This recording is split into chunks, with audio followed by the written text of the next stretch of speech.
मुलायम सिंह की बहू अपर्णा यादव जो बीजेपी में शामिल हैं, उन्होंने दे डाला है उत्तर प्रदेश की राजनीति से खुलेआम अखिलेश यादव को चैलेंज। उन्होंने दावा किया है कि यूपी में फिर कमल खिलेगा। सीधे तौर पे उन्होंने कहा है कि पीडीए की चाल होगी फेल। उत्तर प्रदेश राज्य महिला आयोग की उपाध्यक्ष और समाजवादी पार्टी के संस्थापक मुलायम सिंह यादव की बहू अपर्णा यादव ने ये बयान दिया है और उनके इस बयान से समाजवादी पार्टी ही नहीं बल्कि यादव परिवार में भी हलचल तेज हो चुकी है। विधानसभा चुनावों को लेकर बड़ा राजनीति बयान उन्होंने दे दिया। एक आयोजित कार्यक्रम में जब वह पहुंची थी तो अपर्णा ने मीडिया से बात करते हुए दावा किया है कि 2027 के यूपी विधानसभा चुनाव में भारतीय जनता पार्टी एक बार फिर प्रचंड बहुमत की सरकार बनाएगी। अपर्णा यादव ने जो अब बीजेपी की सक्रिय नेत्री हैं, उन्होंने अपने बयान में साफ कह दिया है कि जनता का रुझान लगातार बीजेपी की ओर बढ़ रहा है और अगले चुनावों में यही पूरी तरह से देखने को मिलेगा।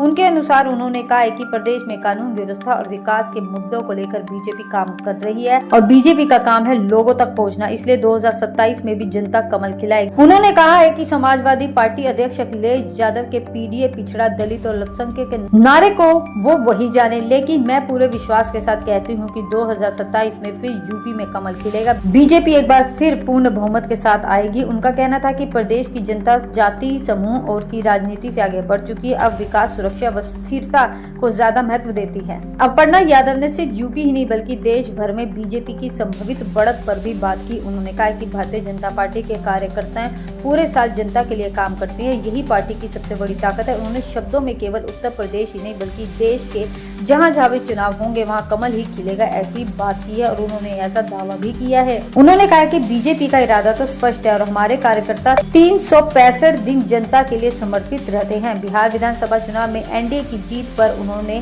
भी प्रतिक्रिया दी और उन्होंने कहा है कि बिहार के लोगों ने महागठबंधन को करारा जवाब दिया है। उन्होंने ये भी कहा कि जनता उन सरकारों को पसंद करती है जो काम करती है और यही कारण है कि बिहार की जनता ने विकास को प्राथमिकता देते हुए एनडीए को मौका दिया है।